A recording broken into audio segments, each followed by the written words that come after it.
श्रीलंका में इन दिनों हालात काफी भयावह हैं। देश में दूध, दवाइयों, पानी, फल, सब्जियों समेत जरूरत की सभी चीजों की किल्लत हो गई है और रोजमर्रा के सामान के दाम आसमान अब छूने लगे हैं। आलम यह है कि दवा, दूध और पानी का संकट खड़ा हो गया है। हालात ये है कि देश में चाय की एक चुस्की लेने के लिए 100 रुपए तक खर्च करने पड़ रहे हैं। जिंदगी की सबसे बड़ी जरूरत पीने का पानी बहुत महंगा हो गया है।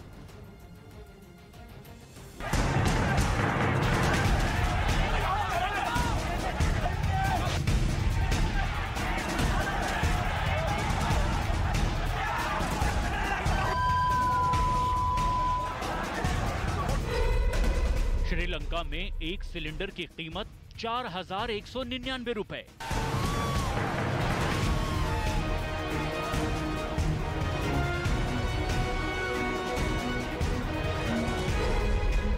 श्रीलंका में महिलाएं रो रही हैं क्योंकि उनके सिलेंडर में गैस नहीं है।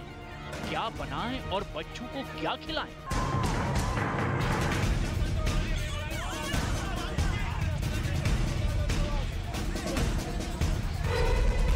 श्रीलंका में 1 लीटर दूध की कीमत 1,980 रुपए। श्रीलंका में बच्चों को दूध नहीं मिल रहा है। महिलाएं सड़कों पर अपने दूध मुहे बच्चों के साथ हैं और उनकी दूध की बोतल में दूध की जगह पानी है।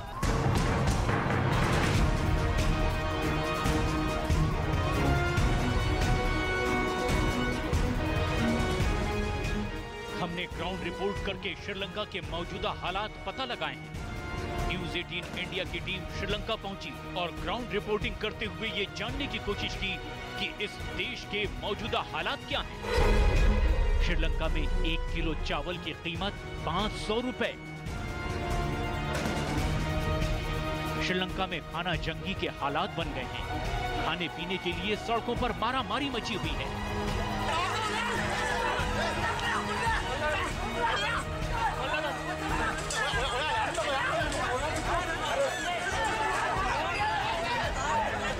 दाने दाने के लिए दंगे हो रहे हैं।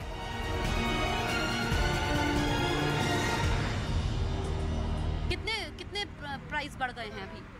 प्राइस ज्यादा है। कितना? इधर का खाना का? हाँ, एक प्लेट खाने का। एक प्लेट का 800। 800 रुपए?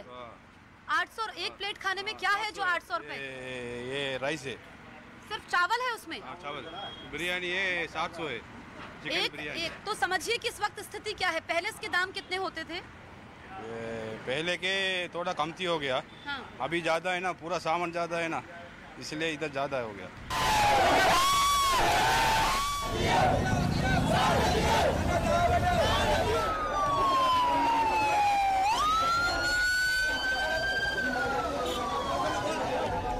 श्रीलंका के करोड़ों लोगों पर इस वक्त पूरी दुनिया की नजर बनी हुई है। मैं इस वक्त खुद श्रीलंका के कोलंबो में हूँ। यहाँ पर पीने के लिए पानी नहीं है, खाने के लिए अनाज नहीं है, पेट्रोल डीजल नहीं है। 13-13 घंटे का पावर कट हो रहा है। श्रीलंका में ऐसे हालात क्यों हैं? यहाँ पर इमरजेंसी क्यों लगानी पड़ी है, ये हम आपको बताएंगे।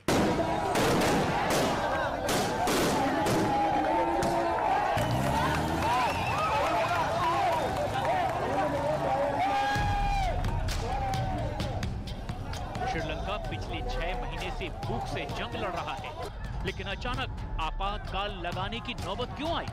गुरुवार की शाम कोलंबो में श्रीलंका के राष्ट्रपति आवास के पास 5,000 लोगों ने एक विरोध प्रदर्शन शुरू किया। सबसे पहले एक बड़ा मोर्चा निकाला गया और मांग की गई कि श्रीलंका के राष्ट्रपति फौरन इस्तीफा दें। पहले श्रीलंका के सुरक्षा बलों ने लोगों को समझाने की कोशिश की, लेकिन लोग नहीं माने, जिसके बाद श्रीलंका की पुलिस ने प्रदर्शनकारियों पर आंसू गैस के गोले छोड़े। इसके बाद कोलंबो की सड़कों पर हालात एकदम बेकाबू हो गए। प्रदर्शनकारियों और पुलिस के बीच जबरदस्त संग्राम छिड़ गया।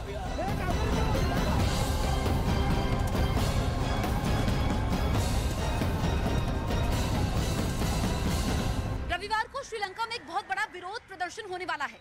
यहाँ के लोग अपने राष्ट्रपति गोटाबया राजपक्षे से खफा हैं। उनका कहना है कि उनकी गलत नीतियों की वजह से आज देश में ये हालात बने हुए हैं। वो चाहते हैं कि यहाँ के राष्ट्रपति इस्तीफा दे। यही वजह है कि गुरुवार को भी विरोध प्रदर्शन का आयोजन किया गया था। ये उसी विरोध प्रदर्शन की तस्वीरें हैं। पुलिस के आंसू गैस के गोले छोड़ने के बाद लोगों का गुस्सा फूट पड़ा। राष्ट्रपति भवन के बाहर जो बैरिकेड्स लगे थे, पब्लिक नाराज होकर उन बैरिकेड्स को हटाने लगी। बैरिकेड्स को तोड़ दिया गया। इसके बाद फौरन श्रीलंका के सुरक्षा बलों ने अपनी पोजीशन ली ताकि राष्ट्रपति भवन में घुसने से प्रदर्शनकारियों को रोका जा सके। फिर जमकर आंसू गैस के गोले छोड़े गए। हजारों की भीड़ को संभालने के लिए फौरन अर्धसैनिक बलों को भी बुलाया गया, लेकिन प्रदर्शनकारियों को काबू कर पाना आसान नहीं था। नाराज लोगों का गुस्सा सरकारी वाहनों पर फूटने लगा। पब्लिक के गुस्से के सामने बसें डोलने लगी और इसके बाद प्रदर्शनकारियों ने बस में आग लगा दी।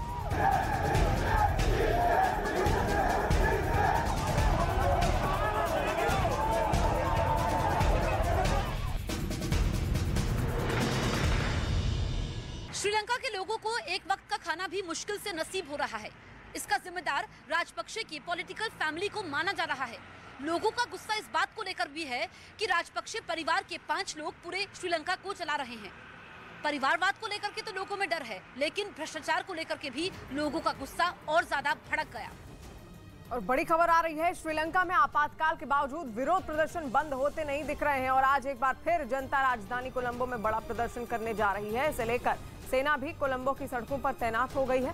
भारत ने भीषण आर्थिक संकट से जूझ रहे पड़ोसी देश श्रीलंका की मदद के लिए हाथ आगे बढ़ाए हैं। भारत की ओर से श्रीलंका को चावल भेजा जा रहा है ताकि वहां महंगाई की वजह से लोगों की रोटी छीनने की जो नौबत आई है उससे थोड़ी राहत मिल सके।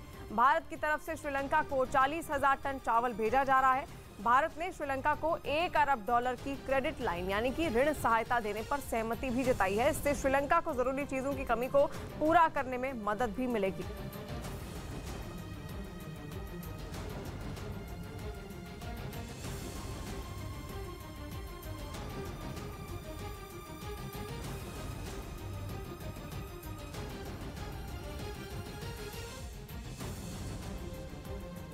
और श्रीलंका में 2019 से शुरू हुई आर्थिक तंगी अब इस हद तक पहुंच गई है कि पूरा देश दिवालिया होने की कगार पर है। इसका खामियाजा श्रीलंका की जनता भुगत रही है। बुनियादी चीजों की पूर्ति के लिए भी लोग मुसीबत अब झेल रहे हैं। सुपरमार्केट खाली हो गए हैं, न बच्चों के लिए दूध है, न अंडे हैं और न ही पीने का पानी है। गाड़ियों के शीशे पत्थरों से मारकर तोड़ दिए गए, दीवारें तक तोड़ दी गई, एक एक बस आग के हवाले कर दी गई। इस दंगे में प्रदर्शनकारी तो घायल हुए ही, पुलिस कर्मियों और पुलिस अधिकारियों को भी गंभीर चोटें आई हैं। आप देखिए, जनता के हाथ में इस वक्त जो बैनर्स हैं, उस पर साफ लिखा है गिव बैक आवर कंट्री, मतलब हमें हमारा देश वापस दे दो। श्रीलंका में कई जगह पर लगातार विरोध प्रदर्शन चल रहे हैं। कोलंबो में एक मेयर के घर पर श्रीलंका के लोगों की भीड़ ने हमला बोल दिया। लोग हेलमेट पहनकर हाथों में पत्थर लिए निकल पड़े और पत्थरबाजी करने लगे।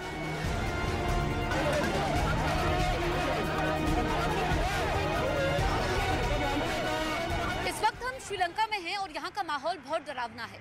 कानून व्यवस्था की हालत भी बहुत खराब है। लोगों की सबसे ज्यादा नाराजगी सरकारी अधिकारियों से है। यहाँ पर गरीब लोग तो भूखे हैं, लेकिन सत्ता पर काबिज अमीर लोगों के पास किसी चीज की कमी नहीं है। यही वजह है कि अब सरकारी अधिकारियों के आवास पर भी हमले शुरू हो गए हैं। सड़कों के किनारे श्रीलंका के लोगों की भीड़ नजर आ रही है। कई लोग हाथों में मोमबत्तियां लेकर शांतिपूर्ण विरोध प्रदर्शन भी कर रहे हैं। कोलंबो में हाथ में मशालों को लेकर लोग सड़कों पर उतर आए हैं। इन्हीं प्रदर्शनकारियों में एक महिला की तस्वीर भी है, जिसने अपनी गोद में एक बच्चे को लिया है और दूध की बोतल में वो बच्चे को पानी पिला रही है। श्रीलंका में इस वक्त दूध भी बाजारों से गायब हो चुका है। लोग आ रहे हैं कि लोगों में कमी है आपके रेस्टोरेंट में आने में? कमती है, आदमी आ रहे हैं, कमती है। कम आदमी आ रहे हैं। पहले ये 500-300 आता है, अभी आता है 50 का। अच्छा, पहले जो 500 आदमी आते थे अब 50 आते हैं। अब आप जरा उन पोस्टर्स पर गौर कीजिए जो लोगों ने अपने हाथों में लिए हैं। राजपक्षे टाइम टू क्विट, यानी अब राजपक्षे के लिए समय आ गया है कि वो सत्ता छोड़ दें। दरअसल गुस्से की बड़ी वजह ये है कि श्रीलंका में राजपक्षे परिवार ने पूरी सत्ता पर कब्जा किया हुआ है। गोटबाया राजपक्षे श्रीलंका के राष्ट्रपति हैं। गोटबाया के बड़े भाई महिंदा राजपक्षे श्रीलंका के प्रधानमंत्री हैं। सबसे बड़े भाई चमल राजपक्षे श्रीलंका के कृषि मंत्री हैं। उनके भतीजे नमल राजपक्षे श्रीलंका के खेल मंत्री हैं। गोटाबाया राजपक्षे के छोटे भाई बासिल राजपक्षे श्रीलंका के वित्त मंत्री हैं। यानी राजपक्षे प्राइवेट लिमिटेड फैमिली पूरा देश चला रही है और जनता में असंतोष है।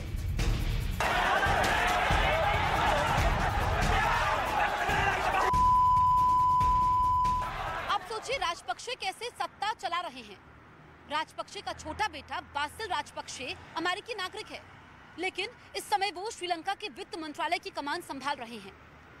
बासिल राजपक्षे को वित्त मंत्री बनाने के लिए श्रीलंका की सरकार ने 20वां संविधान संशोधन विधेयक पारित किया। हर कोई समझ सकता है कैसे राजपक्षे ने सत्ता का दुरुपयोग किया, इसीलिए आज जनता सड़कों पर है। श्रीलंका में इस वक्त भी 13 घंटे की बिजली कटौती हो रही है। पूरा श्रीलंका अंधेरे में डूबा हुआ है। बाजारों में दुकानें अंधेरे में डूबी हुई हैं। होटलों में बिजली नहीं है, फ्रिज बंद पड़े हैं, खाना बनाने वाली गैस कहीं नहीं मिल रही है। महिलाएं हाथों में खाली सिलेंडर लिए रो रही हैं। एक वक्त की रोटी के लिए लोगों को मशक्कत करनी पड़ रही है। श्रीलंका में ऊर्जा संकट कैसे आया, ये समझना भी बेहद जरूरी है। दरअसल कोई भी देश अपने विदेशी मुद्रा भंडार में मौजूद डॉलर से पेट्रोल खरीदता है, लेकिन यहाँ पर तो पूरी बैलेंस शीट ही बिगड़ गई। आयात बहुत ज्यादा हो गया और एक्सपोर्ट बहुत कम हो गया। यही वजह है कि डॉलर खत्म हो गए और अब श्रीलंका दुनिया के सबसे बड़े एनर्जी क्राइसिस से जूझ रहा है।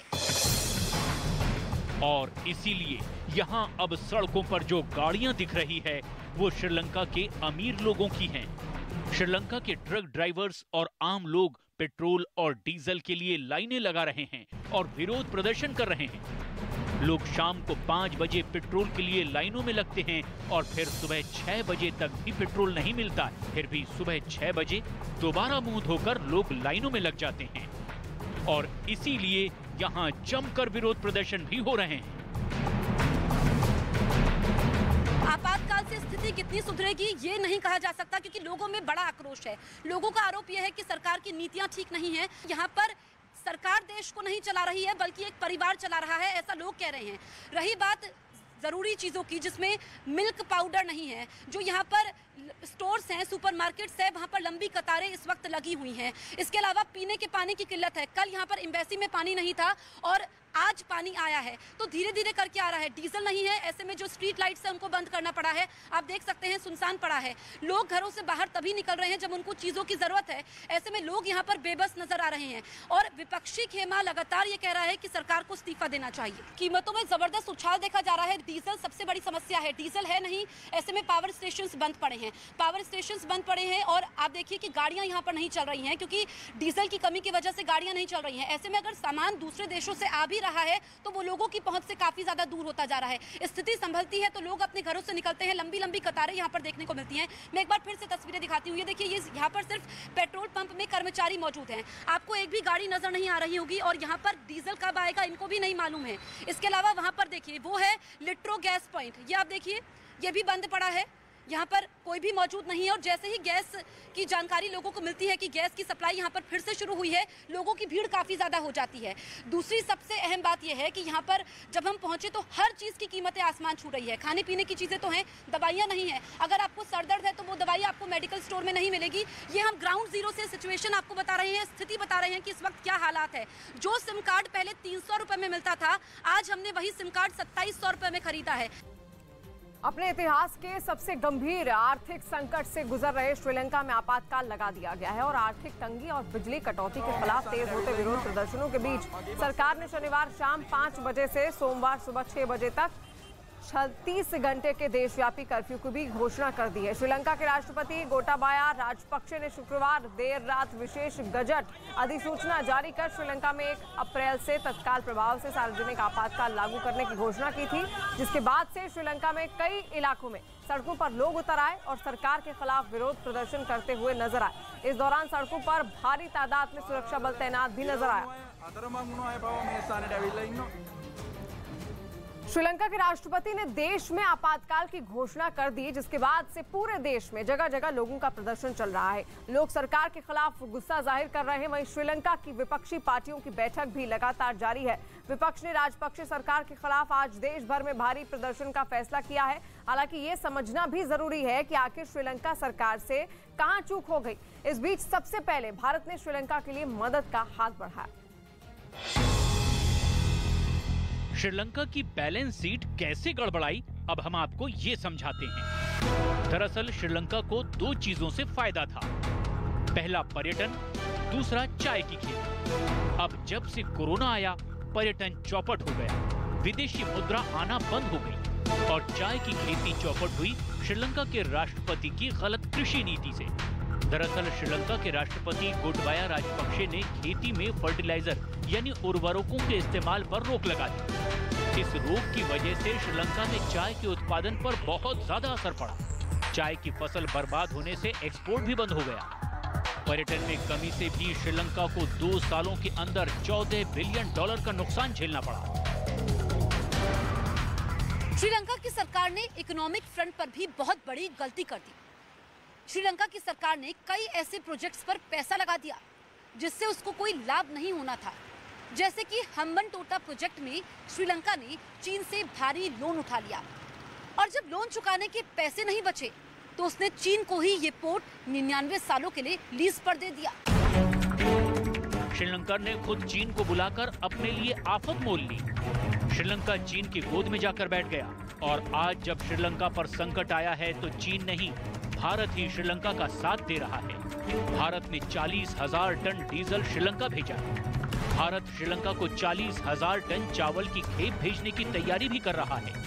दूसरी तरफ जब श्रीलंका ने चीन के राष्ट्रपति शी जिनपिंग से फरियाद की थी कि उसे लोन चुकाने के लिए कुछ रियायत दे दी जाए, तब चीन ने साफ इनकार कर दिया था। जबकि भारत बार बार श्रीलंका को लोन चुकाने में रियायत दे रहा है। भारत लगातार श्रीलंका की मदद की कोशिशें कर रहा है। लेकिन अगर श्रीलंका में एक ऐसी सरकार रहेगी जो अपनी गलत नीतियों की वजह से श्रीलंका को आर्थिक संकट में धकेल देगी तो भारत की मदद भी काम नहीं आने वाली।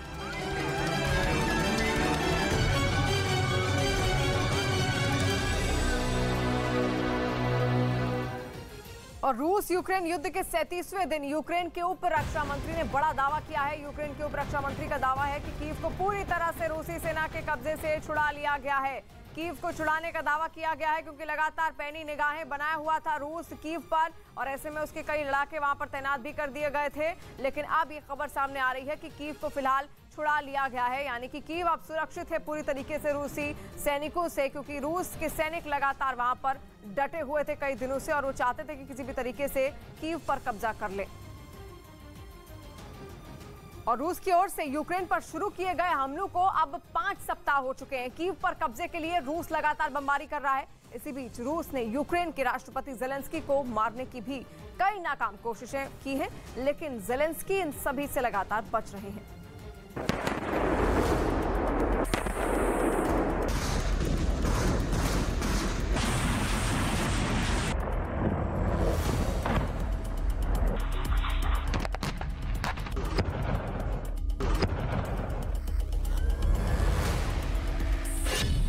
दिन हो या रात, यूक्रेन पर बम और मिसाइलों की बरसात हो रही है।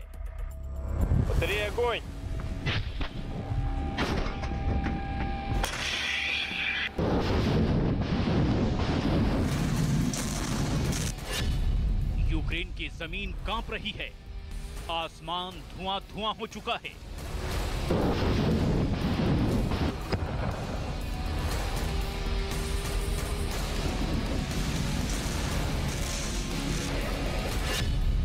पूरब, पश्चिम, उत्तर, दक्षिण हर तरफ से यूक्रेन पर लगातार हमले हो रहे हैं।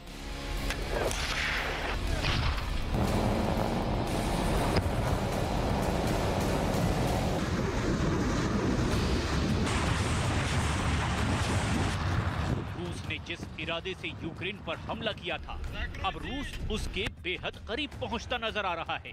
पुतिन की सेना ने यूक्रेन की राजधानी की पहले घेराबंदी की और फिर हमलों को और बढ़ा दिया।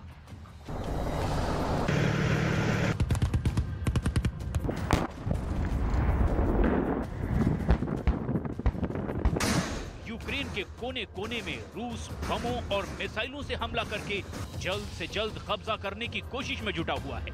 यूक्रेन की इमारतें जल रही है, खंडहरों में तब्दील हो रही हैं, लोग अपनी जान बचाने के लिए भाग रहे हैं।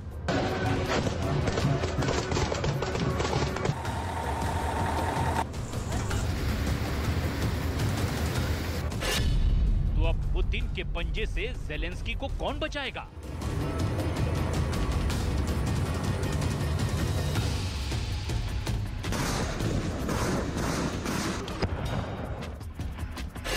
क्या अब भी ज़ेलेंस्की के पास यूक्रेन को बचाने का कोई प्लान है?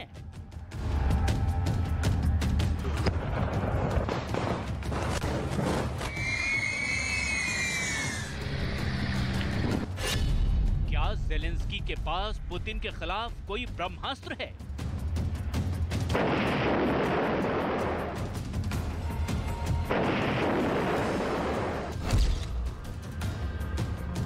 इन तीनों सवालों का बस एक ही जवाब है, ज़ेलेंस्की का महाकवच, एक ऐसा रक्षक जिसके अंदर से यूक्रेन के राष्ट्रपति व्लादिमीर ज़ेलेंस्की यूक्रेन के खिलाफ युद्ध पर दिन के 24 घंटे या कहें कि सेकंड दर सेकंड नजर बनाए हुए हैं।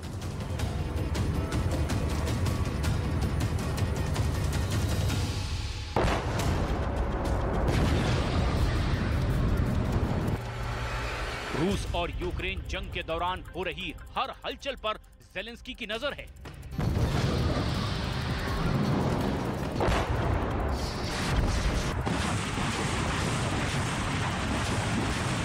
रूसी सेना के एक एक मूवमेंट पर खास ब्रह्मास्त्र या कहें कि महाकवच आंख गड़ाए हुए है।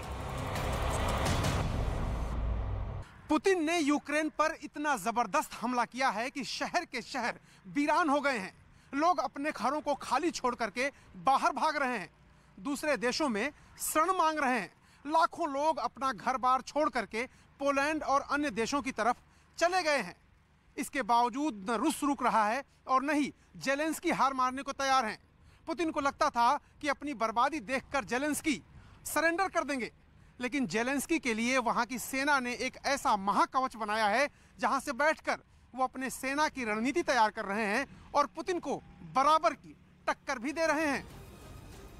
और ब्रिटेन में बने हथियारों को अब रूस निशाना बनाएगा। रूस के खिलाफ युद्ध लड़ने के लिए ब्रिटेन ने यूक्रेन को हथियार मुहैया कराए हैं। इस वक्त की बड़ी खबर आप देख रहे हैं। रूस की तरफ से दावा किया गया है कि ब्रिटेन में बनी स्टार स्ट्रीक्स मिसाइल ने रूसी हेलीकॉप्टर को मार गिराया है, जिसके बाद से रूस ने यह फैसला लिया। उधर यूके के प्रधानमंत्री बोरिस जॉनसन ने बार बार जोर देकर कहा है कि यूके यूक्रेन को और रक्षात्मक सहायता देगा, यानी कि लगातार रक्षा सहयोग भी दिए जा रहे हैं। और ब्रिटेन ने अब बड़ा दावा किया है, रूस की ब्रिटेन को धमकी भी है, साथ साथ ब्रिटेन के हथियारों को निशाना बनाएगा, ये कहना है रूस का, क्योंकि लगातार कई सारे सहयोग दिए जा रहे हैं, कई सारे विमान भी दिए जा रहे हैं, लड़ाकू विमान दिए जा रहे हैं, ताकि किसी भी तरीके से यूक्रेन डटा रहे रूस के खिलाफ। और वहीं यूक्रेन की सेना ने मिसाइल से हमला कर रूसी फौज के टैंक को उखाड़ दिया। हालांकि ये टैंक किस शहर में तबाह किया गया है इसका अब तक पता नहीं चल सका है, लेकिन यूक्रेन की तरफ से इसका एक वीडियो भी जारी किया गया और उस वीडियो में रूसी फौज का एक टैंक मिसाइल हमले के बाद जोरदार धमाके के साथ फटता हुआ दिखाई दिया। बताया गया कि वो टैंक दुश्मन की सेना पर गोले बरसाता हुआ तेजी से आगे बढ़ रहा था। और उस वीडियो में रूसी फौज का एक टैंक मिसाइल हमले के बाद जोरदार धमाके के साथ फटता दिखाई दिया। बताया गया कि वो टैंक दुश्मन की सेना पर गोले बरसाता हुआ तेजी से आगे बढ़ रहा था, जिसके बाद यूक्रेन की सेना ने उस पर मिसाइल से हमला किया। जो वीडियो जारी किया गया उसमें आसमान से एक जलती हुई मिसाइल टैंक पर गिरती दिखाई दी और उसके बाद वहां पर कानों को फाड़ देने वाला धमाका हुआ। एक ऐसा जोरदार धमाका जिसने आसपास के इलाके को थर्रा दिया। मिसाइल हमले की वजह से वहां दिलों में दहशत पैदा कर देने वाला आग का बवंडर उठा और उससे निकलने वाले काले धुएं के गुबार ने पूरे इलाके को ढक लिया। इस मिसाइल अटैक में रूस की सेना का वो टैंक पूरी तरह से तबाह हो गया।